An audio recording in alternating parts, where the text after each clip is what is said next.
171.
திருந்திடா பாவிக்காய் அழுகின்றார், வருந்திடா பிள்ளைக்காய் கலங்குகின்றார்.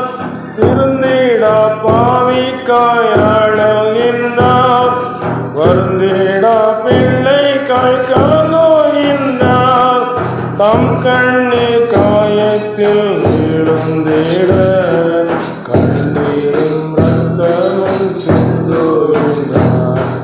தம் கண்ணீர் காயத்தில் விழுந்திட கண்ணீரும் ரத்தமும் சிந்துகின்றார்.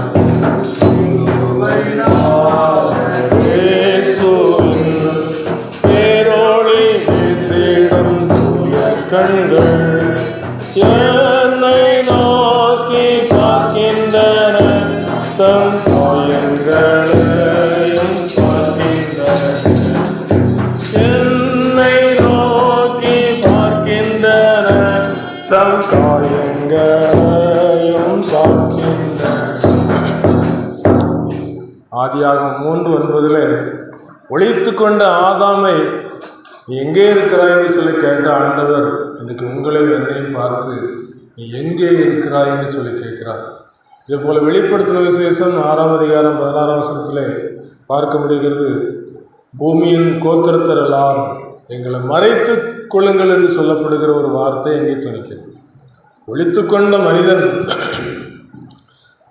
இன்றைக்கும் ஒழித்து கொண்டே தான் இருக்கிறான். கடைசியில் என்ன சொல்லுகிறான்? மறைத்துக்கொள்ள என்று சொல்லக்கூடிய ஒரு சூழ்நிலை கடைசி கட்டத்தில் வரும். இதெல்லாம் எதற்காக என்று சொல்லி சிந்தித்து பார்க்கும் பொழுது, இந்த திருச்சபையிலே ஆண்டவர் தன்னுடைய சுய இரத்தத்தை சிந்தி இந்த திருச்சபையை உருவாக்கி வைத்திருக்கிறார். அவர் இரத்தத்தினால் சம்பாதிக்கப்பட்ட ஒரு சபை. இந்த இரத்தத்தினால் சம்பாதிக்கப்பட்ட சபையை நாம் இணைக்கப்பட்டிருக்கிறோம்.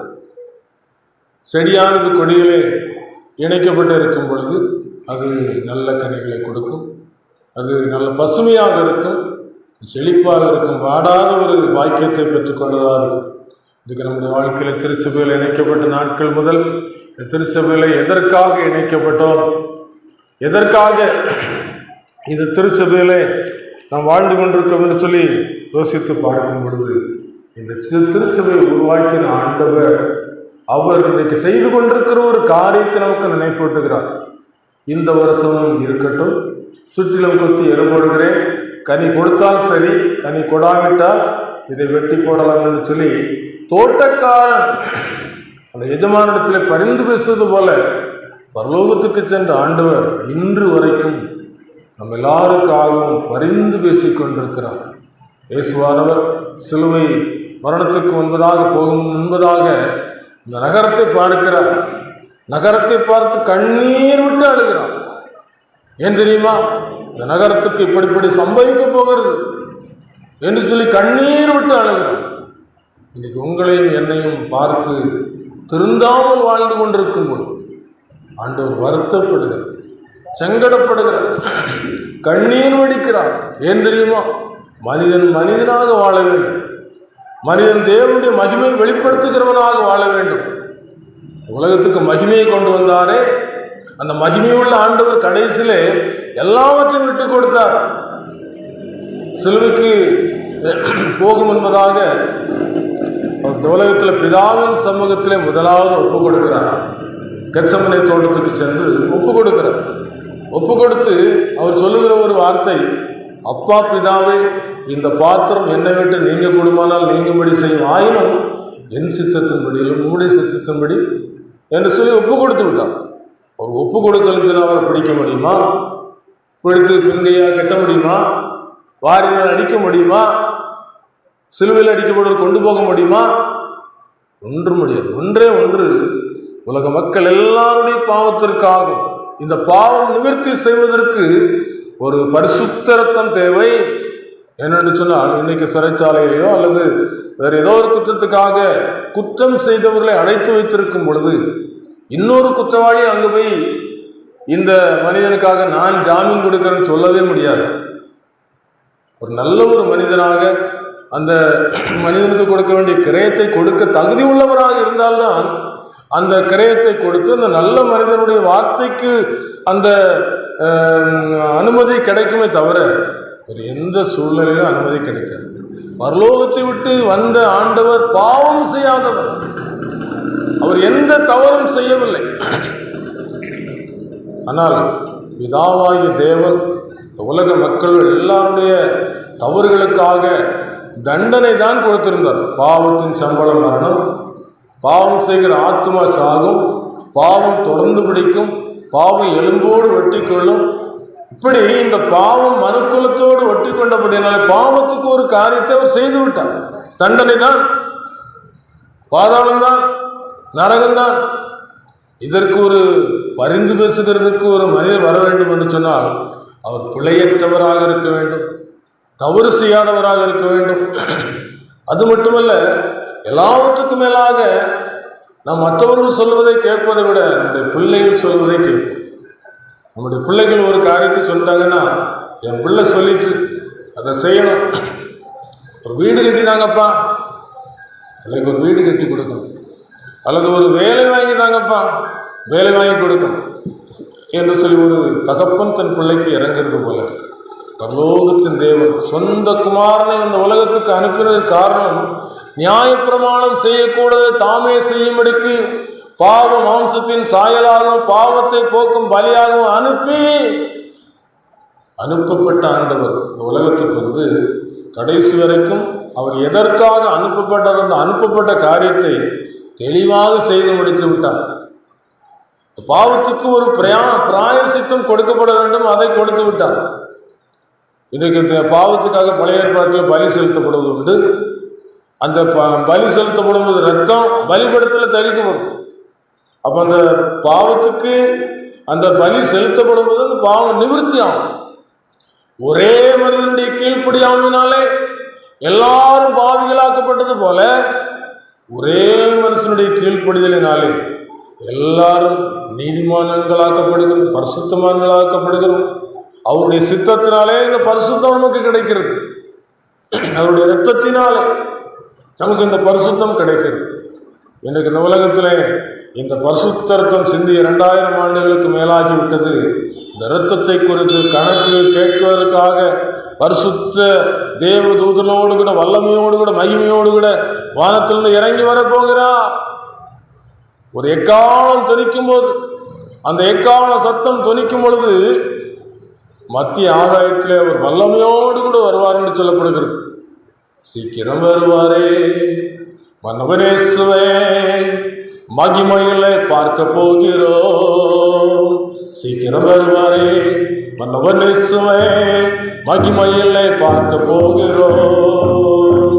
விண்ணல் போல் பிரகாசிக்குமே, கிழக்கிலிருந்து மேற்கு வரை மின்னல் போல் பிரகாசிக்குமே, கிழக்கிலிருந்து மேற்கு வரை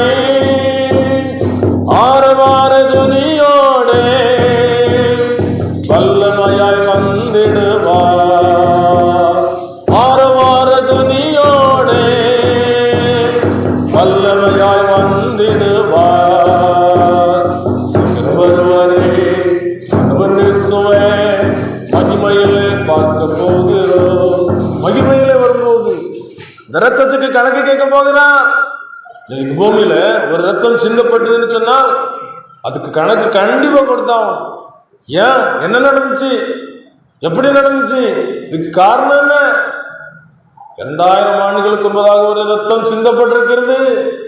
அவருக்கு விரும்பப்படத்தக்க ரூபம் இல்லை, ஒரு எண்ணாமற் போனோம் என்று சொல்லப்பட்டிருக்கிறது. ஏன், நம்ம எல்லாரும் அவனவன் தன் வழியை திரிந்து நம்ம எல்லாரும் நம்முடைய இஷ்டப்படி ஓடி விட்டோம். கர்த்தரோ நம்ம எல்லாருடைய அக்கிரமத்தை அவர் மேல் சுமத்தினார். நமக்கு மீட்பை கொடுக்கும்படியாய் இந்த உலகத்துக்கு புறப்பட்டு வந்த இயேசு அவர் பிறக்கும் பொழுது ஒரு மிகப்பெரிய ஒரு ஆச்சரியம், வெளிச்சம், பிரகாசம். இந்த பிரகாசத்தை பார்த்து மந்த மேய்த்த மேய்ப்பர்கள் பயந்தார். பயப்படாதிருங்கள், நல்ல செய்தி, எல்லா ஜனத்துக்கும் மிகுந்த சந்தோஷத்தை உண்டாக்கும் நற்செய்தி. என்ன செய்தி? உங்க பாவத்திலிருந்து ஒரு விடுதலை கொடுக்கக்கூடிய செய்தி. அந்த இயேசு எல்லா மனிதரையும் விடுதலையாக்குறவராக இன்றைக்கும் விடுதலையாக்கி கொண்டுதான் இருக்கிறது. யாரெல்லாம் அவர்கிட்ட போய் ஆண்டவரே என் நிலைமை தான் இருக்கிற வண்ணமாக என்ன செய்யணும், அவர்கிட்ட போயிடணும். நான் பாவி என்ன சொல்லி நம்ம என்ன செய்ய பதுங்கக்கூடாது, பின்வாங்கக்கூடாது. என்கிட்ட இதுதான் இருக்குதான், என் ஜீவன் இப்படிதான் அப்படின்னு சொல்லி போகும்பொழுது அவர் என்ன செய்கிறார், நமக்கு அந்த பக்குவத்தை கற்றுக் கொடுக்கிறார். ஒரு சில வசனங்களை மாத்திரம் உங்களுக்கு நினைப்பூட்டுகிறேன். 2 பேதுரு 3ஆம் அதிகாரம் 16ஆம் வசனம் இப்படியா சொல்லுகிறது, ஆகையால் பிரியமானவர்களே, இவைகள் வரை காத்திருக்கிற நீங்கள் கரையற்றவர்களும் பிழையற்றவர்களுமாய் சமாதானத்தோட அவருடைய சன்னதியில் காணப்படும்படி ஜாக்கிரதையாயிருங்கள். அவருடைய இரத்தத்தை குறித்து கணக்கு கேட்க இந்த உலகத்துல இயேசு பிரதானத்தினுடைய எக்கால சத்தத்தோடு வல்லமையோடு கூட வரும்போது, இந்த கணக்கு கேட்கப்படும் போது இந்த இரத்தத்தினுடைய பலன் என்ன? ஒவ்வொரு மனிதனும் பாவத்திலிருந்து விடுதலை ஆகிவிடலாம். யாரெல்லாம் விசுவாசிக்கிறாங்களோ ஏற்றுக்கொள்றாங்களோ அவங்க பாவத்திலிருந்து விடுதலை ஆகிடலாம், பாவ மன்னிப்பு கிடைச்சிக்கணும். அப்படி இல்லாம அவங்க காணப்படும் போது அந்த கணக்கு கேட்கிற நாளில் நினைச்சுவாங்க குற்றவாளியாக போய் நிற்பாங்க. அவங்க மன்னிப்பு கேட்காதனால, கேட்டா கிடைச்சிக்கிடும். ஒரே மனிதனுடைய கீழ்ப்படினால எல்லாரும் நீதிமான்களாக்கப்படுகிறோம், எல்லாரும் ரட்சிக்கப்படுகிறோம். நமக்கு ஜாமீன் இயேசு கொடுத்திருக்கிறார். ஒவ்வொரு மனிதனுக்கும் பாவ நிவர்த்தி செய்கிற இந்த கிருபாதார பலியாக தம்முடைய இரத்தத்தை சிந்தி விட்டார். இனி இந்த மனுக்குலத்துக்கு மீட்பு வேறு எந்த வழியாகவும் கிடையாது, இயேசுவின் இரத்தத்தினால் தான். அதான் சொல்லியிருக்கு, வானத்தின் கீழே மனுஷருக்குள்ளே இயேசுவின் நாமமே இல்லாமல் வேறொரு நாமம் கட்டளையிடப்படவில்லை. அந்த நாமத்துக்காக அவங்க என்ன செஞ்சாங்க? அவமானப்படுறதையும் சகிச்சு கொண்டாங்க. ஆதி அப்போஸ்தலர் காலத்துல நீங்க அந்த நாமத்தை பத்தி பேசக்கூடாது. இந்த கதை இருக்காது. இயேசுங்கிற நாமத்தை என்ன செய்யக்கூடாது? சொல்லக்கூடாது. ஆனா அந்த இயேசுங்கிற நாமத்தை தான் நாங்க பழிச்சிருக்கோம் ஐயா. இயேசுங்கிற நாமத்தினாலதான் எங்கள் பாவம் நீங்கி போச்சையா. மோட்ச பயணிங்கிற புஸ்தகத்தை நீங்க நாங்கள் வாலிப நாட்கள் வாசித்தோம். மோட்ச பயணிங்கிற புஸ்தகத்துல அந்த மோட்ச பிரயாணத்தை போய்கொண்டிருக்கிற மனுஷனுக்கு ஒரு மூட்டையோடு போய்கிட்டு இருக்கான். ஒரு மூட்டையை சுமந்துக்கிட்டே போய்கிட்டு இருக்கான். போய்கிட்டு இருக்கும்போது அவன் கேட்கிறான், பரலோகத்துக்கு போறதுக்கு வழி எது? நான் சிலுவை தெரில, அந்த சிலுவை நோக்கி நினைச்சு போ அப்படின்னு சொல்லி விடுறாங்க. எனக்கும் ஊழியக்காரங்க வர்றவங்க என்ன செய்வாங்க? சிலுவையில் ஒப்பு கொடுக்க வச்சுட்டு அவங்க போயிடுவாங்க. நாங்களும் அப்படித்தான். எங்களுடைய வாழ்க்கையில் நாங்கள் எல்லாருக்கும் ஒவ்வொரு காரியங்கள் இருக்கு. ஆனால் இந்த சிலுவையில் சிந்தின இரத்தத்தினாலே மீட்பை பெற்றுக்கொண்ட நாங்கள் இந்த அனுபவத்தை உங்கள் மத்தியில் சொல்லிவிட்டு நீங்களும் சிலுவையில் பாருங்க. இன்னைக்கு திருச்சபையிலேயே அல்லது சமுதாயத்தில் ஒரு பெரிய வியாதி இருக்குன்னு வச்சிருக்கலாம். அந்த வியாதி நீங்களே இங்கே போங்க, அவர் நல்லா பார்க்குறாரு, சுகம் கிடைக்கும் அப்படி சொல்லுவாங்க பார்த்தீங்களா? இதே போல இந்த உலகத்தில் பிறந்த ஒவ்வொருவருடைய வாழ்க்கையிலும் பெற்றுக்கொள்ள வேண்டிய அந்த பாவ மன்னிப்புன்னு சொல்லப்படுகிற அந்த ரட்சிப்பு எங்கே கிடைக்கும்னு சொல்லி நாங்கள் கிடைச்சதுனால பெற்றுக்கொண்டதை சொல்லிவிட்டு கடந்து போய்கிட்டே இருப்போம். சிலுவை உயர்த்தாத பிரசங்கம், தேவ சித்தத்துக்கு ஒப்பு கொடுக்காத ஜெபம் சொந்தமே ஆவா. சிலுவை உயர்த்தி சொல்லுகிறோம். எங்கள் வாழ்க்கையில் சிலுவை நோக்கி பார்க்கும் பொழுதுதான் இந்த அன்பு வெளிப்பட்டது. அந்த அன்பு எங்களுடைய உள்ளத்துக்குள்ளே எங்களுடைய இருதயத்தை நொறுக்கிறது.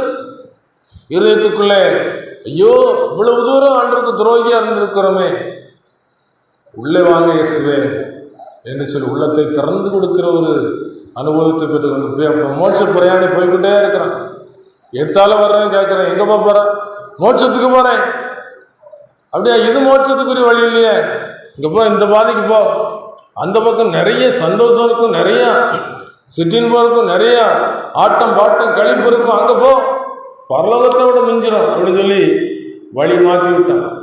இவனுக்கு இருதயத்துக்குள்ள அந்த வித்தியாசம் தெரிய ஆரம்பிச்சு. ஏன்னு சொன்னால் உள்ளான மனிதன் சொல்லப்படுறது ஆத்மா தான் பரலோகத்தில் என்ன செய்ய முடியும்? மாம்சமும் ரத்தமும் தேவனுடைய ராஜ்யத்தை சுதந்திரிக்க முடியாதுன்னு சொல்லப்பட்டிருக்கு. நமக்குள்ள இருக்கிற ஆத்மா தான் சுதந்திரிக்க முடியும்னு சொல்லப்படுது. இப்போ இவனுக்கு ஒரு சந்தேகம், போகிற வழியில் சரியில்லையே, இந்த ரட்சிப்பை பற்றி சொன்ன மாதிரி இல்லையே, இது வேற வழி மாதிரிலாம் இருக்குன்னு சொல்லிட்டு திரும்பி எனக்கு வந்த வழியில் திரும்பி வரான். இன்னைக்கு வேதத்தில் ஒரு வார்த்தை, நல்ல வார்த்தை சொல்லப்படுது, முத்தமிட்டு வாசிக்கும். நீ இன்ன நிலைமையில இருந்து விழுந்தாய் என்பதை நினைத்து மனம் திரும்பு. நீ இன்ன நிலைமையில விழுந்தாய். சிலருக்கு ஒவ்வொரு சூழ்நிலையில் விழுந்திருப்பாங்க. இன்ன நிலைமையில விழுந்தாய் என்பதை நினைத்து மனம் திரும்பு. நீ திரும்பி வா. வந்துச்சு அவன் சொன்ன ஞாபகம், சிலுவை நோக்கி போத்துனாங்க. சிலுவை கிட்ட போனவனே பாவபாரம் நிலைமை நீங்கி போச்சு. ஒரு பெரிய ஒரு சந்தோஷம், ஒரு விடுதலை. அதுக்கு பிறகு பரலோக சந்தோஷம் உள்ள வந்துச்சு. எப்போ மறித்தாலும் ஆண்டுடைய ராஜ்யத்துக்குள்ள பிரவேசிப்புங்கிற ஒரு சந்தோஷம் கிடைச்சு. இன்னைக்கு சிலுவைகிட்ட நீங்க போனீங்கன்னு சொன்னா உங்க பாவம் மன்னிக்கப்பட்ட உடனே நீங்க தேவனுடைய பிள்ளைகள்ங்கிற ஒரு உரிமை கிடைக்குது. அவருடைய நாமத்தின் மேல் விசுவாசம் உள்ளவர்களாய் அவர் ஏற்றுக்கொண்டவர்கள் எத்தனை பேர்களோ அத்தனை பேரும் தேவனுடைய பிள்ளைகள். அந்த பிள்ளைகள்ங்கிற உரிமையை கிடைக்கிறதுக்காக அவர் என்ன சொன்னார்? நகர வாசலுக்கு புறம்பே பாடுபட்டார். சொந்த ஜனத்தை பரிசுத்தம் செய்யும்படியாய் நகர வாசலுக்கு புறம்பே பாடுபட்டார். அவரை தேடி செல்கிறோமா? எப்படிப்பா அடிபட்டுச்சு, கைகள் ஆணிகள் அடிக்கப்பட்டுச்சுன்னு கேள்விப்படுறேன். துப்புறாங்கன்னு சொல்றாங்களே, எனக்காக நீங்க துப்பப்பட்டிருக்கீங்களே, சோப்பு வாங்கி போட்டு உங்களை பரியாசம் பண்ணாங்கன்னு சொல்லப்பட்டிருக்கேன். பின்கையா கட்டினாங்கன்னு சொல்லப்பட்டிருக்கு. அண்ணா காய்வாக்கு முன்பதாக கொண்டு போனாங்கன்னு சொல்லப்பட்டிருக்கேன். விசாரிச்சீங்களா? நினைச்சு பார்த்தீங்களா? நீ அதை நினைக்கிறத விட்டுவிட்டு உலகத்துல எத்தனையோ காரியங்கள் நினைக்கிறீங்க. அவைகள்லாம் வீணான ஒரு காரியத்தை இன்னைக்கு மனிதர்கள் என்ன செய்யறாங்க? பின்பற்றி போய்கொண்டே இருக்கிறாங்க.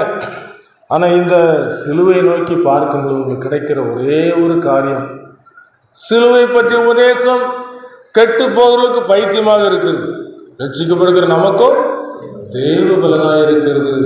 சிலுவை நீங்க பாருங்க, பார்த்துக்கிட்டு இருக்க உங்களுடைய உள்ளம் உருகும், உடையும்.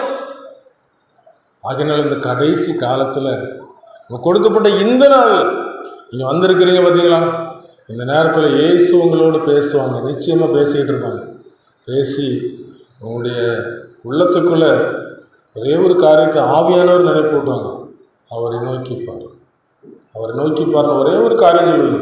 நீங்கள் இங்கே இருந்து போகும்போது ஜெபம் பண்ணும்போது கூட நீங்கள் என்ன செய்யலாம், அவர் நோக்கி பார்த்து உங்கள் ஆத்மா கழுவப்படுவதற்கு, இதில் அப்படி தான் சொல்லப்பட்டிருக்கு, கழுவப்படுவதற்கு, கரைகள் நீங்குவதற்கு, சமாதானத்தோடே அவரை சந்திப்பதற்கு. குற்றவாளியாக சந்திச்சாச்சுன்னா கஷ்டம். அவர் மிகப்பெரிய வல்லமையோடு கூட வரப்போகிறார். அவர் சந்திக்கும் என்பதாக என்ன செய்யணும், சமாதானம் ஆயிடணும். ஆண்டவரை நீங்கள் அடிக்கப்படும், நான் ஒரு காலம், ஏன்பா என் கை அடிக்கப்படுறதுக்கு போல உங்கள் கையை கொடுத்தீங்க, என் காலம் அடிக்கப்படுறதுக்கு போல உங்கள் காலம் கொடுத்தீங்க என்று சொல்லி சமாதானம் ஆயிட்டான். அதுக்கு ஜாக்கிரதைப்படுங்கன்னு சொல்லி பேதுரு சொல்றார். அப்போ பாருங்க, முதல்ல நம்முடைய வாழ்க்கையில் ஜாக்கிரதைப்பட வேண்டியதாக இருக்கிறது. அது மட்டுமல்ல, இன்னொரு காரியத்தை நாம் பார்க்க முடிகிறது. லூக்கா எழுதின சுவிசேஷம் 21ஆம் அதிகாரம் 36ஆம் வசனம் இப்படியா சொல்லுகிறது, ஆகையால் இனி சம்பவிக்க போகிற இதைகளுக்கெல்லாம் நீங்கள் தப்பி மனுஷகுமாரனுக்கு முன்பாக நிற்க பாத்திரவான்களாக எண்ணப்படுவதற்கு எப்பொழுதும் ஜெபம் பண்ணி விழித்திருங்கள். ஜெபம் பண்ணுவது ஒரு நல்ல ஒரு ஆண்டவருக்கு நமக்கு ஒரு தொடர்பை உண்டாக்கக்கூடிய ஒரு காரியம். ஜெபம் பண்ணி விழித்துதுங்க. ஜெபம் பண்ண ஆரம்பிச்சுன்னு சொன்னால், இந்த பழைய காலத்தில் நீங்கள் சில ரேடியோக்கள் வச்சுருப்பாங்க. அந்த ரேடியோவில் ஒரு இப்படி திருக்கு அந்த ஒவ்வொரு ஸ்டேஷனாக வரும். திருநெல்வேலி வானொலி நிலையம்னு சொல்லும், சென்னை வானொலின்னு சொல்லும். அது அப்படியே கொஞ்சம் கரகரன்னு இருக்கும். நீங்கள் நல்லா டியூன் பண்ணிங்கன்னா நல்லா தெளிவாக கேட்கும். தெளிவாக வந்த உடனே விட்டுருவாங்க. இதே போல் ஜெபம் நம்முடைய வாழ்க்கையில் ஆரம்பிக்கும் பொழுது முதல்ல கொஞ்சம் நிச்சயம் கரகரன்னு தான் இருக்கும், கஷ்டமாக தான் இருக்கும். வேறு நீங்கள் டியூன் பண்ண உங்கள் வாழ்க்கையில் ஜெபம் ஒரு விருப்பமான ஒரு காரியம். குடும்ப ஜெபம், குடும்பத்தில் எத்தனை பேர் இருக்கீங்களோ அத்தனை பேர் வந்து உட்காந்து ஒரு பாடல் பாடி ஒரு வசனங்களை வாசித்து ஜெபம் பண்ணும்போது உங்கள் எல்லாருக்கும் அது ஒரு தேவனோடு கூட தொடர்பு கொள்ளுகிற ஒரு காரியம். பரலோகத்தின் சத்தம் உங்களுக்கு என்ன செய்யும், கேட்க ஆரம்பிக்கும். சகோதரன் சொன்னாங்களா, நான் படுத்திருக்கும் போது ஆத்மாவையும் சரீரத்தையும் ஆண்டு காமிச்சாரு. இதே போல ஆத்மாவையும் சரீரத்தையும் ஆண்டு காமிப்பார். பரலோகத்துக்கு நமக்கு ஒரு தொடர்பு கிடைச்சிக்கணும். எப்படி கிடைக்குன்னு சொன்னால், வானத்துக்கும் பூமிக்கும் நடுவாக தங்கின இயேசு பூமியில் உயர்த்தப்பட்டிருக்கும் எல்லாரையும் பக்கமாக இழுத்துக்கொள்ளுன்னு சொன்னார்ல, இழுத்து கொள்ளுகிற ஒரு காரியத்தை செய்யும். அது அன்பினாலே இழுத்துக் கொள்கிறார். இப்போ அந்த அன்பினாலே இழுத்துக் கொள்கிற ஆண்டோடத்தில் ஒரு தொடர்பு கொள்ளும். முதல்ல ஜெபம் பண்ண என்ன செய்யணும், விழித்திருக்கணும். இன்னொரு காரியம் சொல்லப்பட்டிருக்கிறது. அது பிலிப்பியர் 2ஆம் அதிகாரம் 12ஆம் வசனத்தில் சொல்லப்பட்டிருக்கிறது. ஆதலால் எனக்கு பிரியமானவர்களே, நீங்கள் எப்பொழுதும் கீழ்ப்படிந்திருக்கிறபடியே நான் உங்களுக்கு சமீபமாக இருக்கும்போது மாத்திரமல்ல, நான் தூரமாக இருக்கிற இப்பொழுதும் அதிக பயத்தோடும் நடுக்கத்தோடும் உங்கள் ரட்சிப்பு நிறைவேற பிரயாசப்படுங்க. திருச்சபையில் நம்ம என்ன செய்யணும், ஜாக்கிரதையோடு இருக்கணும், விழித்திருக்கணும். நம்முடைய வாழ்க்கையில் என்ன செய்யணும், அவருடைய ரட்சிப்பு நிறைவேற பிரயாசப்படணும். பிரயாசப்படலன்னு சொன்னால் இதான் கிடைக்கணும். பரலோக ராஜ்யம் இருக்குது. பரலோக ராஜ்யத்தை பெற்றுக்கொள்ளலாம் என்ன செய்யணும், ஆண்டவர் சொல்லியிருக்கு, முதலாவது தேவனுடைய ராஜ்யத்தையும் அவருடைய நீதியை தேடுங்கள், அப்பொழுது இவைகள் அவங்களுக்கு கூட கொடுக்கப்படும். பரலோக ராஜ்யத்தை தேடணும். அது எங்க இருக்குது, அது புசிப்பும் குடிப்பும் அல்ல, அது நீதியும் சமாதானமும் பரிசுத்தாவே நமக்கு தருகிற ஒரு சந்தோஷம். அந்த ரட்சிப்பை பெற்றுக்கொள்வதற்கு இந்த உலகத்தில் என்ன செய்யணும், பிரயாசப்படணும். நடுக்கடலில் கப்பல் போயிட்டு இருக்கும். கப்பல் போயிட்டு இருக்கும்போது தண்ணிக்குள்ளே தான் கப்பல் போகுது. அந்த தண்ணி கப்பலுக்குள்ளே வந்துட்டுனா ஆபத்து. இதே போல் இந்த உலகத்தில் பாவம் என்னைக்கு நமக்குள்ளே வருதோ ஆபத்து. இந்த ரத்தம் கட்டு போச்சுன்னா அன்றைக்கி அநேகர் நினைச்சாங்க ஆஸ்பத்திரிக்கு ஓடிட்டு நடக்காங்க.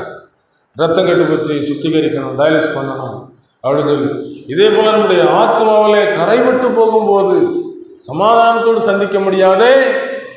ஆகினால்தான் இந்த திருச்சபையில் இப்படிப்பட்டதான வேளையில் நம்மை ஆராய்ந்து பார்ப்பதற்கு, நம்முடைய இருதயத்திலே தேவன் வாசம் பண்ண விரும்பியிருந்தாரே, இதோ மனுஷனிடத்தில் தேவன் தங்கும் வாசஸ்தலம் இருக்கிறது, நான் அவளோடு கூட வாசம் பண்ணுவேன், அவர்களின் ஜனங்களாக இருப்பார்கள், நான் உனக்கு குமாரனும் குமாரத்தியுமா இருப்பார்கள் சொல்லி ஆண்டவர் உரிமையை கொடுத்திருக்கிறார். அந்த உரிமைக்குள்ளே நாம் இதுவரைக்கும் வரவில்லை என்று சொன்னால் ஜாக்கிரதைப்பட வேண்டும், விழித்திருந்து ஜபிக்க வேண்டும், நம்முடைய ரட்சிப்பு நிறைவேற பிரயாசப்பட வேண்டும். பிரயாசப்பட்டதான் கிடைக்கும். பஸ்ஸில் சீட்டு நிறைய ஆட்கள் வெளியே இருக்காங்க, ஒரு சீட்டு கிடைக்கும்னு சொன்னால் போட்டால் தான் கிடைக்கும். காலையிலே எழும்பி ஆண்டவரே எனக்கு இந்த உலகத்தில் நல்ல வீடு தந்திருக்கிறீங்க, நல்ல எல்லா வாய்ப்புகளும் தந்திருக்கிறீங்க, பரலோகத்தில் எனக்கு ஒரு இடம் வேணையா, பாவம் மன்னிப்பின் நிச்சயத்தை பெற்றுக்கொள்ள வேண்டும், பரலோகத்தில் ஓரிடம் நீ பெற வேண்டும், பாவம் மன்னிப்பின் நிச்சயத்தை பெற்றுக்கொள்ள வேண்டும், பரலோகத்தில் ஓரிடம் நீ பெற வேண்டும். இயேசு தருகிறார் என்று தருகிறார், இயேசு தருகிறார் என்று தருகிறார். அதற்காகத்தான் சிலுவையிலே ரத்தம் சிந்தி விட்டார், அதற்காகத்தான் சிலுவையிலே ரத்தம் சிந்தி விட்டார். ரத்தம் சிந்தி விட்டார். ரத்தம் சிந்ததில்லாமல் பாவ மன்னிப்பு உண்டாகுதுன்னு சொன்ன வார்த்தைக்கு ஏற்றபடி ரத்தம் சிந்தி இருக்கிறார். நீங்க செய்ய வேண்டியது என்னன்னு சொன்னா சிலுவை நோக்கி பாருங்க. சிலுவை கோபுரத்தில் உயர்த்தப்பட்டிருக்கு. காரணம் என்ன? வெற்றியின் சின்னம். அவர் பாவத்தை ஜெயித்தார், பாதாளத்தை ஜெயித்தார், மரணத்தை ஜெயித்தார். ஜீவகாலமெல்லாம் மரணத்திற்குள்ளானவர் யாவரையும் விடுதலையாக்கும்படி இயேசு அப்படியானார். கடைசி வரைக்கும் தம்முடைய வாயை திறவாதிருந்தார் என்று சொல்லப்பட்டிருக்கு. மயிர்க்க தெரிக்கும்பதாக நிற்கிற ஆட்டை போல நம்முடைய வாயில் ஒரு வார்த்தையும் திறக்கவில்லை. ஏன்னா அவர் வாயை திறந்து வார்த்தை சொன்ன வல்லமை புறப்படும். அப்படி வார்த்தைக்கு வல்லமை இருந்தது. அந்த வல்லமை உள்ள வார்த்தை சிலுவையிலே மௌனம் சாதித்து நமக்காக ஒரு வார்த்தையும் சொல்லாமல் இருந்தார். ஜீவகாலமெல்லாம் மரண பயம் மனிதனுடைய வாழ்க்கையில். இந்த மரண பயத்தை எந்த இடத்துக்கு போன நிவர்த்தி ஆகும்னு சொன்னா சிலுவைக்கு பக்கத்தில் போயிட்டா நீங்கிருமா? இன்னைக்கு எத்தனையோ பேர் அழைக்கப்பட்டவங்க, அநேகர் தெரிந்து கொள்ளப்பட்ட சின்னர் சொல்லும்படி அழைக்கப்பட்டவங்க இன்னைக்கு திருச்சபையில் எங்கேயோ போயிட்டு இருக்கிறாங்க. அங்கே வருங்க வட இந்தியாவில் அழைக்கப்பட்ட மக்கள் என்ன செய்யறாங்க? இந்த பந்திசாலை நிரப்பிக்கிட்டு இருக்கிறாங்கம்மா. இது பாவ மன்னிப்புக்காக அவர் பட்ட பாடுகளை நினைச்சு பார்த்து, இந்த இயேசுவா இவ்வளவு பாடுபட்டாரா எனக்காகவா, நான் அவரை நேசிப்பேன். ஆண்டவர் இயேசு கிறிஸ்து பேதுரை பார்த்து கடைசியில் கேட்கும்போது, உயிர் தெழுந்த பிறகு என்னை நேசிக்கின்றாயா, என்னிடத்தில் அன்பாக இருக்கிறாயா? இன்னைக்கு உங்களை பார்த்து கேட்குற ஒரு கேள்வி தான். உலகத்தை நேசிக்கிறீங்களோ? உலகம் ஒரு நாள் கைவிடும்.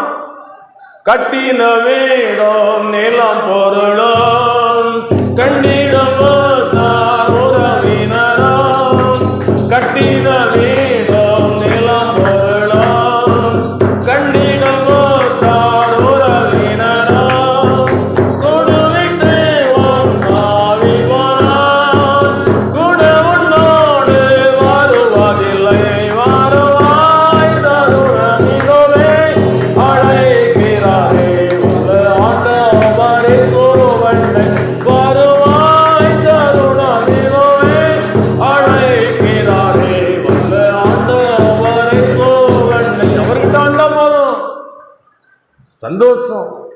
ஏன்னு சொன்னா இந்த உலகத்துல இருந்து போகும்போது எதிர்கொள்வதற்கு தேவதூதர்கள் வருவாங்க. ஒரு வாலிப தங்கச்சி வாலிப நாட்கள்ல ஆண்டுக்கு ஒப்பு கொடுத்ததுனால வியாதி வந்துச்சு, பலவீனம் வந்துச்சு, ஆஸ்பத்திரி கொண்டு வந்தாங்க, ஆப்ரேஷன் பண்ணி முடியாதுன்னு கொண்டு வந்தாங்க. அதான் அவங்க சொன்ன காரியம் தெரியுமா? நான் ஆண்டவருக்குள்ள தைரியமா இருக்கிறேன், பயம் இல்லை. என் கால் மட்டுலையும் தலை மட்டுலையும் தேவதூதர்கள் வந்தாங்க. ஏன்னு சொன்னா பரிசுத்தம். இந்த திருச்சபையில் எத்தனையோ மனிதர்கள் இருக்கிறாங்க, நல்ல காணிக்கை கொடுக்குறாங்க, சங்கமனம் கொடுக்குறாங்க, எல்லா பொறுப்புகளையும் நல்லா செயல்படுறாங்க. சில சோர்வுகளும் சில நேரத்தில் வந்துடுது. ஆனா இந்த திருச்சபையில் வாழ்ந்து ஒரு மனுஷன் திடீர்னு அவன் இந்த உலகத்தை விட்டு போயிடும். போன பிறகு நரகத்தில் அதுக்கு வேதனைப்படுற மனுஷன் என்ன செய்யறாங்கன்னா, பரலோகத்தை பற்றி திருச்சபையில் நிறைய பிரசங்கமாக இருந்து பிரசங்கம் பண்ணாங்களே, நானும் இந்த பரலோகத்தை போகணும்னு சொல்லி தான் கோயிலுக்கு போனேன் அப்படின்னு சொல்லிட்டு நரகத்தில் வேதனை ஆண்டு சொல்லியிருக்கிறாரு. புழு சாகாமலும் அக்னி அழியாமலும் இருக்குன்னு சொல்லியிருக்கிறார். பரலோகத்தை பற்றி சொல்லியிருக்காரு. பரலோகத்தில் புது பாட்டு பாடுவாங்க. அன்பென்னும் ஊற்றில் பங்கும் அதிசய இயேசு நாமம் அளவில்லா இன்பம் கொண்டூரே. அகிலம் படைத்தவரை அன்புள்ள ஆண்டவரை அனுதினம் அண்டி கொள்கின்றேன். ஆறுதல் தருபவரை ஆசீர்வாதிப்பவரை ஆவலை பின் தொடரேன். ஆதாமின் சாயல் நீக்கி கிறிஸ்துவின் சாயல் அணிந்து ஆராதித்து மகிழ்வேன். சமீபத்தில் ஆண்டவர் எனக்கு கொடுத்த பாடம். அன்புன்னு ஊற்றுல பொங்கி வருது. அந்த அன்புன்னு ஊற்றுல பொங்கி வர்ற அந்த அன்பு உள்ளத்தை நிரப்புது. உள்ளத்தை நிரப்பி ஒரு பெரிய ஒரு சந்தோஷத்தை கொடுக்கும். பரலோகத்தின் தூதர்களோடு கூட நமக்கு ஒரு ஐக்கியம் கிடைக்கிறது. இந்த வாலிபன் நினைச்சுட்டான், பாதாளத்தில் கிடக்கிறான், வேதனைப்படுறான். இயேசுவே எனக்கு பரலோகம் வேணும். அங்கிருந்து கத்துறான். கேட்குமா? மரணத்துக்கு ஒரு கேட்கறதுக்கு வாய்ப்பே கிடையாது. இயேசு இல்லாத இடமே கிடையாது. தெய்வம் இல்லாத இடம். நாம் அவருக்குள் அசைகிறோம், அவருக்குள்ளே உலாவுகிறோம். பூமியில் உள்ள மக்கள் இந்த இயேசுவானவரை தடவியாவது கண்டுபிடிக்கும்படியாக அவர் என்ன செய்கிறார்? அவர் வெளிப்பட்டுக் கொண்டே இருக்கிறார். ஒவ்வொருவருக்கும் வெளிப்பட்டுக் கொண்டிருக்கிறார். ஒவ்வொரு சூழ்நிலைகளில் வெளிப்படுத்திக் கொண்டிருக்கிறார். ஒவ்வொரு ஆபத்தில் தப்புவித்து வெளிப்படுத்திக் கொண்டிருக்கிறார். வெளிப்படுத்த ஆட்களே கிடையாது. அப்போ சத்தம் போட்டவனே, அப்போ இந்த பரலோகத்தின் தேவனுக்கு ஒரு இறக்கம் வந்துச்சு. அவனை கர்த்தர் இறக்கமும் மனதிற்கவும் நீடிய சாந்தமும் மிகுந்த கிருபையும் உள்ளவர்னு சொல்லப்பட்டிருக்கு. சரி, கூட்டுவாங்க பரலோகத்துக்கு அப்படின்னு சொல்லியாச்சு. பரலோகத்துக்கு கொண்டு போனால் அந்த பரலோகத்தில் போய் நிற்கிறான். பார்க்குற பிரகாசமாக இருக்கு, வெளிச்சமாக இருக்கு, சந்தோஷமாக இருக்கு. எல்லாரும் அழகாக இருக்கிறாங்க, வெண்மையாக இருக்கிறாங்க. சுத்திகரிக்கும் பரலோகத்தின் தேவன் மகிமை உள்ளவராக இருக்கு, மாட்சிமை உள்ளவராக இருக்கு.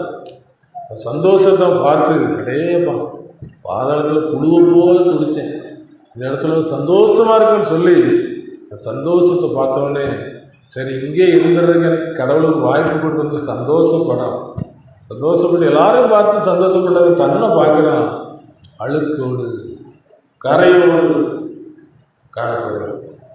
பார்க்குறேன் எங்கேயாவது ஒளிஞ்சிக்கலாமா? கல்யாணத்துக்கு போகிறோம், திடீர்னு போகிற வழியில் ஒரு மழை தண்ணியில் சாக்கடையாக கிடந்தது, பஸ்காரை அடிச்சு விட்டு போயிட்டு நம்ம உடம்பு இது கரையாகிட்டுனா, ட்ரெஸ்ஸு கரையாகிட்டுனா என்ன செய்வோம்? கொஞ்சம் நம்மளால் முடிஞ்ச வரைக்கும் தண்ணி வச்சு துடைப்போம். இருந்தாலும் கரை என்ன செய்யாது, போவோம். திருப்பி வாஷ் பண்ணதான் போவோம். அப்போ போகும்போது கல்யாணத்தில் எல்லாரும் பட்டு சேலை எல்லாம் போட்டுட்டு ஜம்முன்னு வந்திருக்கும்போது நம்ம என்ன செய்வோம்? இன்னைக்கு இருக்கிற சூழ்நிலைக்கு நம்ம என்ன செய்ய முடியாது, முன்னால் இருக்க முடியாதுன்னு சொல்லி என்ன செய்வோம்? கொஞ்சம் ஒதுங்கி இருப்பாங்க. அதே மாதிரி பரலோகத்தில் எங்கேயாவது ஒதுங்குறதுக்கு இடம் இருக்கான்னு பார்க்குறதுக்கு கூட வாய்ப்பே. எல்லாரும் சுத்தம் தான், ஒரு பர்சன்ட் கூட அழுக்கு கிடையாது. எங்கும் பரிசுத்தம். நான் பரிசுத்தர் பரிசுத்தர் பரிசுத்தர்னு சொல்லியிருக்கனால எல்லாமே பரிசுத்தம் தான். பார்க்குறேன், அங்கே இருக்க முடியல. இன்னைக்கு பாருங்க, நம்ம அந்த திருச்சபையில் வாழ்ந்துகிட்டு இருக்கிறோமே, பரிசுத்தமாகிறவன் இன்னும் பரிசுத்தமாகட்டும், நீதி செய்கிறவன் இன்னும் நீதி செய்யட்டும், அசுத்தமாக இருக்கும் இன்னும் அசுத்தமாகட்டும், அவனவனுடைய கிரிகளின்படி அவனவனுக்கு நான் அளிக்கும் பலன் என்று சொல்லி பேசி சொன்ன வார்த்தை நினைப்பு வருதான். பரிசுத்தமாக நினைச்சேன், பரிசுத்தத்தை நோக்கி தான் பார்க்கணும். நான் இன்னும் பரிசுத்தமாகணும், இன்னும் நீதி செய்யணும், இன்னும் ஆண்டவரை நெருங்கி சேரணும். தேவனே நான் உமதண்டையில் இன்னும் நெருங்கி சேர்வதே என்னாமல் போகிறேன். ஆண்டவரை நெருங்கி சேருவதை நமக்கு ஆவலா இருக்கு. யாருக்கிட்ட நெருங்கி சேர்றோம்? யோசித்து பார்ப்போம். எத்தனையோ நண்பர்கள் இருப்பாங்க, கடைசியில் கைவிட்டுருவாங்க. நண்பர்கள் நிறைய பேர் சேரலாம். இளையகுமாரன் பணத்தோடு போகும்போது நிறைய நண்பர்கள் சேர்றாங்க. பணம் செலவழிஞ்சு போகிறது ஒருத்தரும் ஆதரிக்கிறதுக்கு இல்லை. வண்டிக்கு போடுகிற தவிடு கூட சுத்திகரிக்கப்படுவதற்கு, அந்த மனுஷனுடைய ஆதரவுக்கு கிடைப்பதற்கு வழி இல்லாமல் போய் சொல்றாங்க. கடைசியில் என்ன செய்யறான்? தகப்பன் விட்டு நினைக்கிறான். தேவனுடைய சமூகத்தில் நெருங்கி போகிறதுக்கு ஒரு வாய்ப்பு தேவனுடைய சமூகத்தில் நெருங்கி போறதுக்கு ஒரு வாய்ப்பு. இன்னைக்கு இந்த திருச்சபையில் இருந்து கொண்டு நாம் கழுத்தளவு தண்ணிக்குள்ள இருந்து தாகம்னு சொல்லி தாகத்தோடு கூட போயிடக்கூடாது. திருச்சபையில் இருக்கும் பொழுது நாம் ஊன்ற கட்டப்பட வேண்டும். அப்போ சொல்ல பவுல் இந்த உலகத்துல ஊழியம் செய்து வந்த இடங்களெல்லாம் பிரயோஜனமானவைகளில் ஒன்றையும் நான் மறைத்து வைக்காமல் வீடுகள் தோறும் கண்ணீரோடும் வெகு மனத்தாழ்மையோடும் தேவனுடைய ராஜ்யத்திற்கு மனம் திரும்புவதை குறித்தும் கர்த்தராகிய இயேசு கிறிஸ்துவை விசுவாசிப்பதை குறித்தும் பிரசங்கித்தன்னு சொல்லி அவர் தெளிவாக சொல்லிவிட்டார். பிரயோஜனமான எல்லாத்தையும் சொல்லியாச்சு. தேவனுடைய ராஜ்யத்துக்கு எப்படி பிரவேசிக்கணும் தெளிவாக சொல்லியாச்சு. இன்னைக்கு பிரஜாதி மக்கள் மத்தியில் இருக்கிற அந்த பக்தி உள்ள அந்த வார்த்தையை கேட்கும்போது அகத்தியர் முனிவர் சொல்றாரு, வணங்குவாய் ஜெகஜோதி ஒருவனாகி மாநிலத்தை ஒரு நொடியில் வகித்து மண்ணின் குணமான சம்சாரம் ஒன்றில்லாமல் குவலயத்தில் தான் வகித்து குருவாய் வந்து தவத்தை காட்டி அன்பான சித்தர்களை இருத்திவிட்டு அகண்டஸ்தலம் சென்றவரை அண்டுவாயே, ஒரு அண்டுக்குள் உலகத்துக்கு வந்தார். வந்து பாவத்துக்கு பரிகாரத்தை செய்துவிட்டு போயிட்டார். ஒரு பெரிய ஊர் தலைவர் இருந்தார். ஊர் தலைவர் நல்ல சிறப்பானவராக இருந்தார், நல்ல பேர் பெற்றவராக இருந்தார். அப்போ அவருக்கு ஒரு பையன் இருந்தான். பையன் நல்ல செல்ல பிள்ளையா, ஊர் மக்கள் எல்லாரும் சந்தோஷப்பட்டு ஊர் தலைவருடைய மகன் அப்படின்னு சொல்லி ரொம்ப செல்ல கொடுத்தாங்க. சின்ன பையனாக இருக்கும்போது நல்லா தான் இருந்துச்சு. வாலி வயசு வரும்போது அந்த வயசுக்கு ஏற்றபடி தவறுகள் செய்ய ஆரம்பிச்சோம். தவறுகள் செய்துக்கிட்டு இருந்தவொடனே இவங்க யோசனை இப்படி தப்பு பண்ணுறான்னு, எல்லாரையும் மதிக்க மாட்டேங்கிறான், இப்படிப்பா தப்பு பண்ணுறான்னு சொல்லிட்டு தகப்பனாட்ட சொல்லி, ஐயோ உங்கள் பையன் இப்போ முன்னாள் மாதிரி இல்லை, நல்ல பையனாக இருந்தான், இப்போ கெட்டு போயிட்டான் அப்படின்னு சொல்லி அனுப்புனாங்க. சொல்லி அனுப்புனவனே அவரு கூப்பிட்டு சத்தம் போட்டார், ஊர் மக்களுக்கு நம்ம எவ்வளோ முன்மாதிரியாக இருக்கணும் அப்படின்னு சொல்லி சத்தம் போட்டார். சத்தம் போட்டு விட்டார். திருப்பி அதே இலக்காரம், அதே சத்தம், அதே கெட்டு போகிற வழி. பார்த்த உடனே ஊர் மக்கள் சொன்னாங்க, இதுக்கு மேலே எங்களால் பொறுக்க முடியாது, கெட்டி வச்சிருவோம் அப்படின்னு சொன்ன உடனே அவரு கேட்டார், என்னடா இப்படி ஆயிடுச்சுன்னு சொல்லிட்டு திருப்பியும் சொல்லி பார்த்தார். அவர் கேட்குது. ஊர் மக்கள் கெட்டி வச்சுட்டு சொல்லிவிட்டாங்க. இவர் வந்தார், பார்த்தாரு, பார்த்துட்டு இந்த மகனையும் பார்த்தாரு, ஊர் மக்களையும் பார்த்தாரு. பார்த்துட்டு வருத்தப்பட்டார், கண்ணீர் விட்டார், சங்கடப்பட்டார். அடுத்தல ஒரு கல் இருந்தது, கல்லை பார்த்து முட்டி முட்டி சொன்னது கேட்கலீ நீ அப்படின்னு சொல்லி முட்டி முட்டி இந்த ரத்தம் வர்ற வரைக்கும் அவர் முட்டினவனே அவுத்து விட்டாங்க. என் ரத்தத்தை பார்த்தவொடனே அவுத்து விட்டாங்க. இதே போல பரலோகத்தில் தேவனுக்கு சமமாக இருப்பதை கொள்ளையாடின பொருளாக எண்ணாமல் தம்மை தாமே வெறுமையாக்கி அடிமையின் ரூபமெடுத்து மனுஷர் சாயலாக வந்து சிலுவையின் மரண பரியந்தம் கீழ்ப்படிந்தவராகி நமக்காக ரத்தம் சிந்தினதுனால இன்னைக்கு பாவத்திலிருந்து ஒரு விடுதலை. பரலோகத்தில் தேவனுடைய மனசு மனுக்குலத்தின் பாவத்தை மன்னிக்கிறதுக்கு யாரெல்லாம் இயேசுவின் ரத்தம்னு சொல்றாங்களோ, இந்த ரத்தத்தினால கழுவப்படுறாங்களோ அவங்களுக்கு பரலோக வாழ்வு என்பதை ஆண்டவர் அங்கீகரித்து விட்டதுனால ஜீவ புஸ்தகம்னு ஒரு புஸ்தகம், அந்த புஸ்தகத்தில் எழுதப்பட்டிருந்தா வேறு இருந்தால் பரலோகத்துக்குள்ள பிரவேசிக்க முடியும், இல்லைன்னா பிரவேசிக்க முடியாதுன்னு சொல்லி சொல்லப்படும். பாவம் இல்லாத நாடு, ஒரு சாபம் காணாத நாடு. பாவம் இல்லாத நாடு, ஒரு சாபம் காணாத நாடு. நித்திய மகிழ்ச்சி ஓயாத இன்பம் உன்னத செல்வந்தனா. அல்லேலூயா.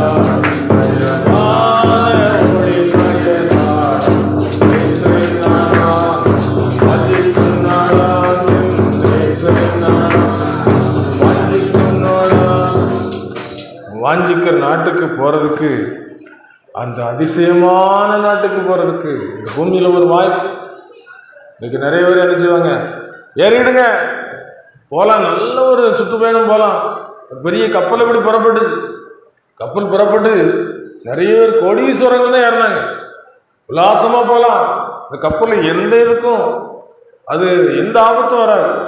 எல்லாரும் ஏறினாங்க, பிரயாணம் போனாங்க. போயிட்டு இருக்கும்போது அங்கே ஒரு பெரிய ஒரு பனிப்பாறை, இந்த பனிப்பாறை நோக்கி போறீங்களே, பனிப்பாறையில் முட்டின கப்பல் சுக்குநூறாயிரம். அங்க மாலுமிக்கு தகவல் வருது, மாலுமி கவனிக்குது.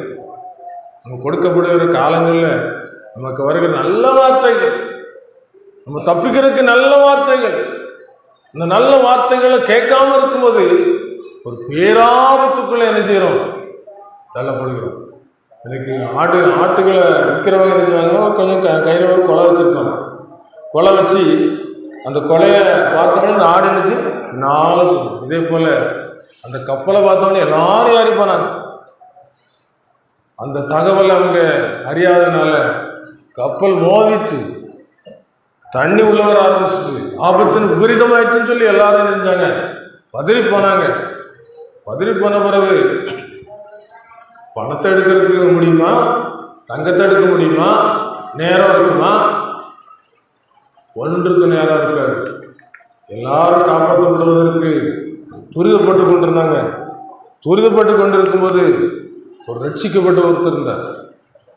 அவர் என்ன செய்தார், தன்னால் முடிஞ்ச அளவுக்கு நிறைய பேரை காப்பாற்றிக்கிட்டு இருக்கும்போது தனக்கும் ஒரு அந்த உடையை போட்டுக்கிட்டு, ஆபத்துலேருந்து தப்புறதுக்கு ஒரு உடையை போட்டுக்கிட்டு அவரும் தப்புறதுக்கு ஆயத்தப்பட்டுக்கிட்டு இருக்கும்போது ஒருத்தன் முங்கி எழுப்பிக்கிட்டு இருந்தான். இது ஒருத்தன் முங்கி எழுப்பிட்டு இருக்கான், இவனுக்கு தப்பிக்கிறதுக்கு வழி இல்லையோ அப்படின்னு பக்கத்தில் போய் கேட்குறாரு. இப்போ அவனுக்கு தப்பிக்கிறதுக்கு வழி இல்லையா அப்படின்னு சொல்லி கேட்டு, நீ ரட்சிக்கப்பட்டிருக்கான்னு சொல்லி கேட்டு, ரட்சிக்கப்பட்டிருக்கான்னு சொல்லி கேட்டால் அவன் இன்னைக்கு இந்த உலகத்தில் மறித்தான்னு சொன்னால் கண்ணை மூடும்போது பரலோகத்துக்கு நினைச்சிடுவான், போயிடுவான். அவன் ஆத்மாவை கூட்டு போகிறக்கு தேவூரில் வந்துடுவாங்க. அப்படின்னு இவன் சொல்கிறான், நான் ரட்சிக்கப்படலை. அப்படி ரட்சிக்கப்படுன்னு சொன்னோடனே சரி என்று சொல்லி அவரு துணி அவரு அந்த பாதுகாப்பு வச்சிருந்த அந்த வஸ்திரத்தை கொடுத்து நீ தப்பிச்சுக்க அப்படின்னு இவர் முடிஞ்ச அளவுக்கு முயற்சி பண்ணார், முடியல. அவர் மறித்து விட்டார், ஆண்டோடைய ராஜ்யத்துக்கு போயிட்டார்.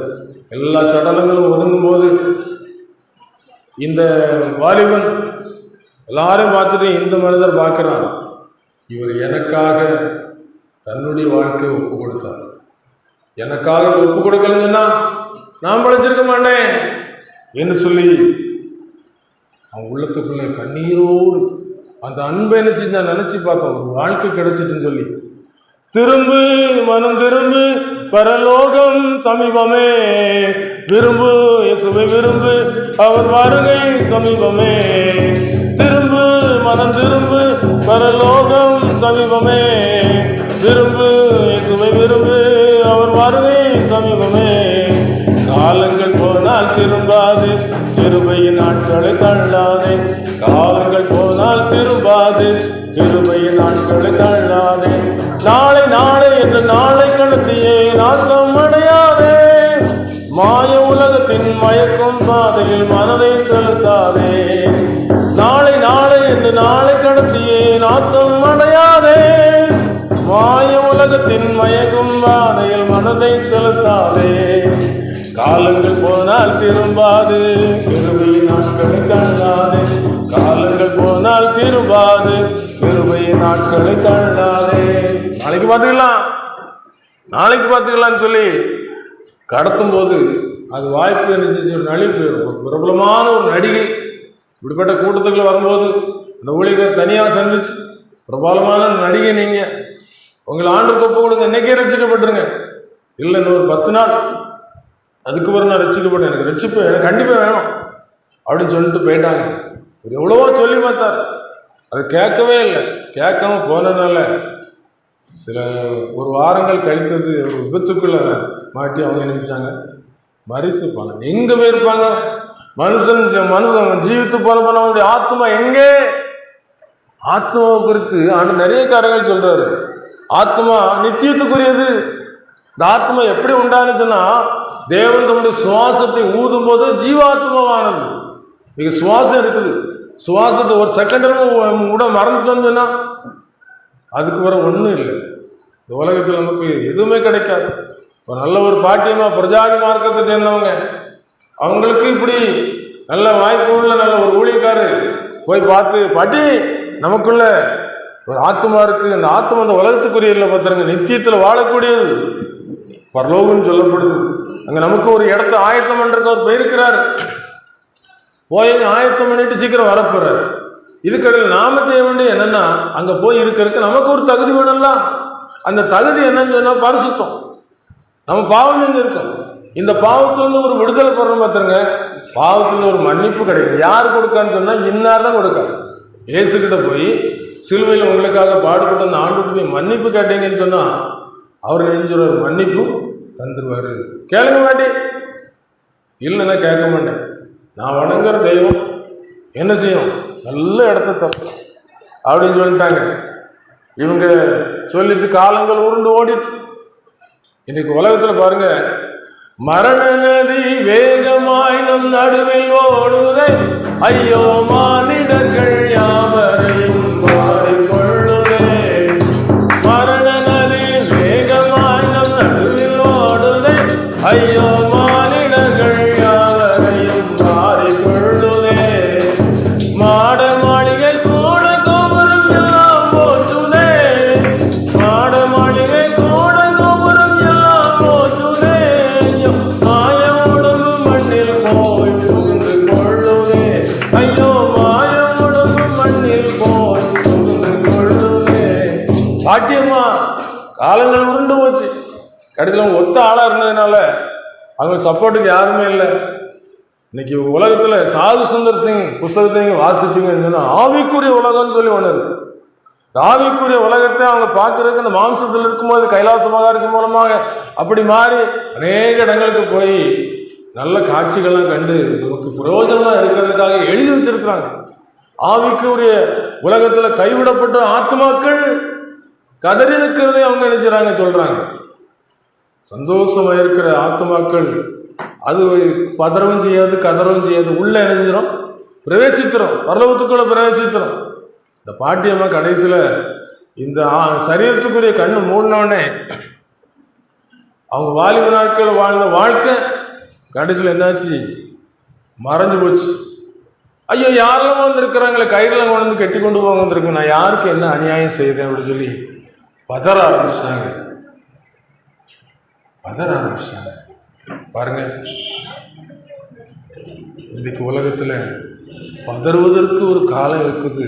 ஆனா சிலுவையிலும் நம்முடைய பாவத்துக்காக பாடுபட்ட ஆண்டவர்கிட்ட நம்ம போயிட்டோம்னு சொன்னா நமக்கு ஒரு வழி பிறக்க போகுது. மேகங்கள் நடுவே வாழை பிறக்கும், பூதங்கள் பூதங்கள் கடந்து வரும், பூதர்கள் கூட்டங்கள்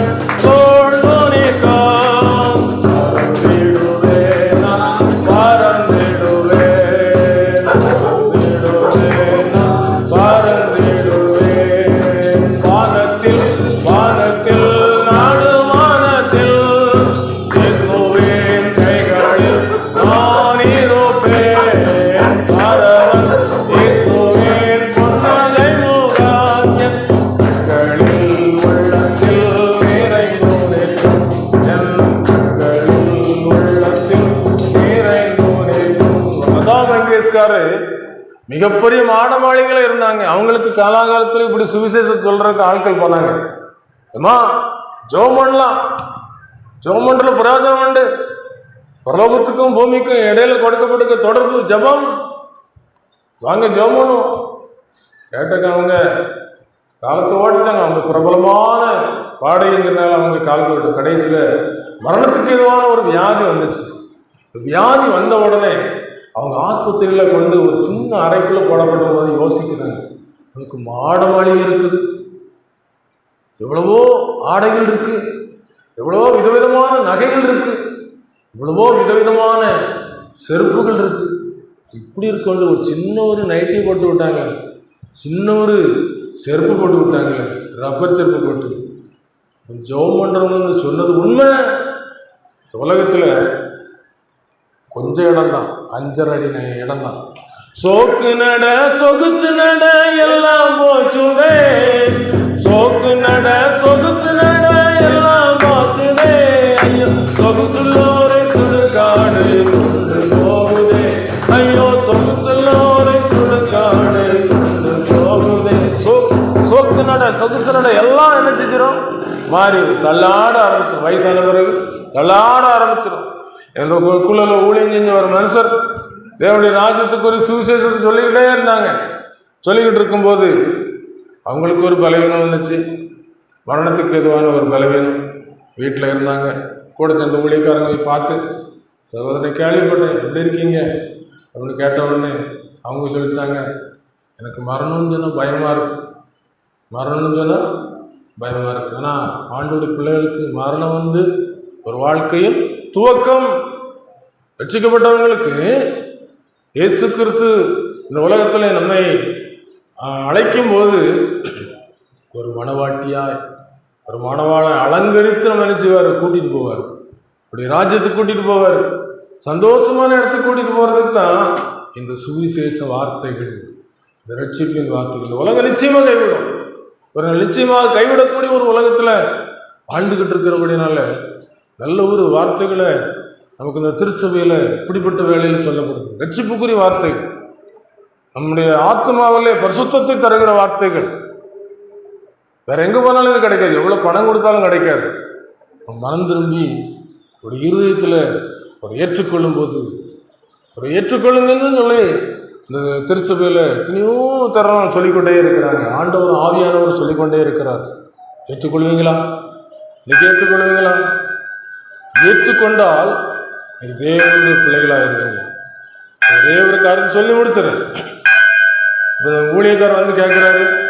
கேட்கும்போது மரணம்னா எனக்கு பயமா இருக்கு அப்படின்னு சொன்ன உடனே இவர் சொல்றாரு, ஏதாவது தப்பு பண்ணிருக்கியோ, ஏதாவது தப்பு பண்ணிருக்கியோ, ஏதாவது பாவம் இருந்துச்சுனாதான் பயம் வரும்.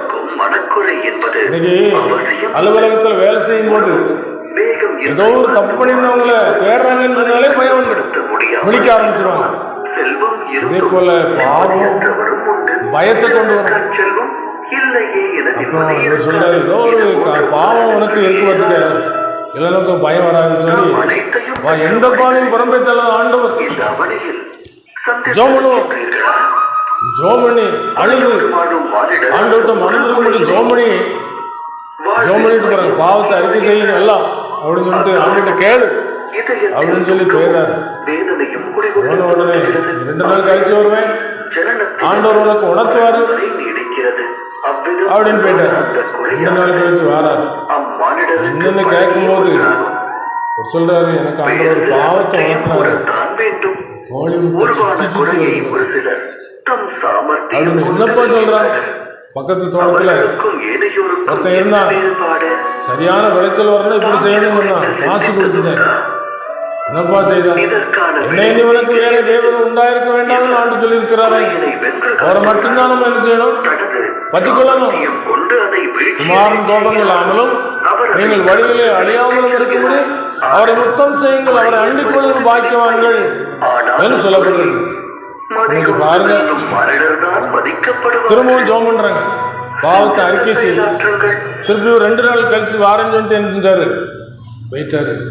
போயிட்டு வந்து கேட்க, இப்போ எப்படி பாருக்கான், இப்போ சந்தோஷமா இருக்கேப்பா, பட்டணம் தெரியுதுப்பா, மாட்சி மிகும் மோட்ச நகர் மகிமாய சொல்வேன், மாட்சி மிகும் மோட்ச நகர் மகிமாய சொல்வேன், அந்த மங்களம் பேர் மாளிகைக்குள் போதேருவேன், அந்த மங்களம் பேர் மாளிகைக்குள் போதேருவேன், பட்டணத்து வீதியெல்லாம் சுத்தகுணாமே, பட்டணத்து வீதியெல்லாம் சுத்தகுணாமே, அங்கு பாடுவோரும் பாடுவோரும் சுடாகோடி, அங்கு பாடுவோரும் பாடுவோரும் சுடாகோடி. இடத்துக்கு மட்டும் போய் சேர்வதற்கு உலகத்தில் இயேசுவை ஏற்றுக்கொள்ளணும். இயேசு உங்களுக்கு முன்பதாக வச்சுட்டோம். சிலுவை நோக்கி பாருங்க. சிலுவையிலே அவருக்கு விரும்பப்படுத்த ரூம் இல்லாத இருந்தது. அடிக்கப்பட்டவராய், காயப்பட்டவராய், நொறுக்கப்பட்டவராய், அவருடைய சிரசிலே முழுக்கிடம் தரிக்கப்பட்டவராய் பிரத்யட்சமாக அங்கே சிலுவையிலே தொங்கினார். உயிர் விடும்போது மகாசத்தமிட்டு உயிர் விட்டார். இதாவே உங்களுக்கு மன்னிப்பு சொன்ன ஆண்டவர், இதாவினுடைய கைகளின் ஆவி ஒப்புக்குன்னு சொல்லி ஒப்பு கொடுக்கும்போது தேவாலயத்தின் திரைச்சலை மேலிருந்து 2ஆக விழுந்து வரும். புதிதும் ஜீவனமான வார்த்தை நம்மை புதிதாக்குவதற்காக, இந்த மாம்ச சரீரம் ஒளிந்து போகும்போது ஒரு ஆவிக்குரிய பிரகாரமாக நம்மை தேவதூதலை போல மாற்றி உன்னதத்திலே உட்கார வைப்பதற்காக இந்த சத்தம் அன்புக்குரியவர்களை ஒப்பு கொடுப்போமா? ஆண்டவரை இயேசு கிறிஸ்து உங்களை நேசித்திருக்கிறார். உங்களை பார்த்து கேட்கிற ஒரே ஒரு காரியம், என்னை நேசிக்கின்றாய்? நம்ம அவரை நேசிப்போம் என்று சொல்லுவோம். என்னை நேசிக்கின்றாயா? என்னை நேசிக்கின்றாயா? கல்வாரி காட்சியை கண்டவையோ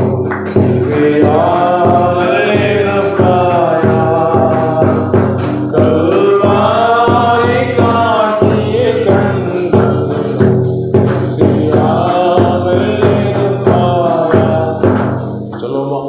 நேசிக்கிற ஆண்டவரை நேசிக்கிறேன்னு சொல்லுவோம்.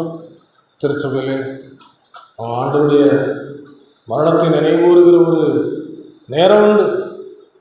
ஆண்டவருடைய பரிசுத்த சரீரம் அதை உட்கொள்ளுகிறோம்.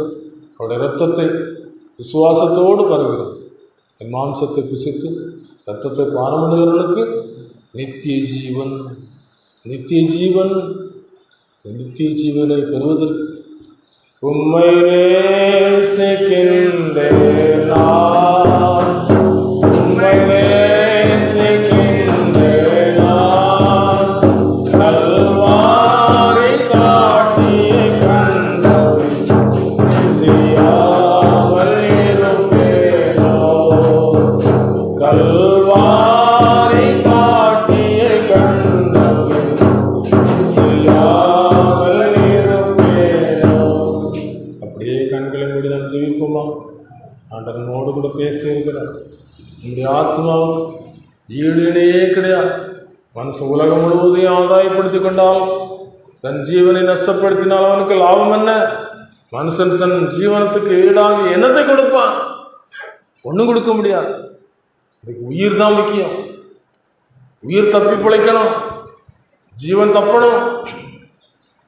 2000 ஆண்டுகளுக்கு முன்பதாக நமக்காக பலியாரே இவ்வளவு பெரிதான ரட்சிப்பு. தண்டனைக்கு தப்பித்துக் கொள்வதற்கு ஒரே இயேசுவை நோக்கி பார்த்தா தப்பிச்சுக்கணும். சொல்வீங்களா? இயேசுவே, நான் உங்களை நேசிக்கிறேன், நீங்கள் என்ன நேசித்தீங்க, எனக்காக பாடுபட்டீங்க, எனக்காக நொறுக்கப்பட்டீங்க, எனக்காக காயப்பட்டீங்க, எனக்காக குத்தப்பட்டீங்க, வாரினால் அடிக்கப்பட்டீங்க, என்னை மன்னிங்க கேட்பீங்களா? இயேசுவே, என்னை மன்னிங்கன்னு கேட்பீங்களா? மன்னிக்கிறதுக்கு தயவுறுத்து இருக்கிறார். ஒப்பு கொடுப்போமா?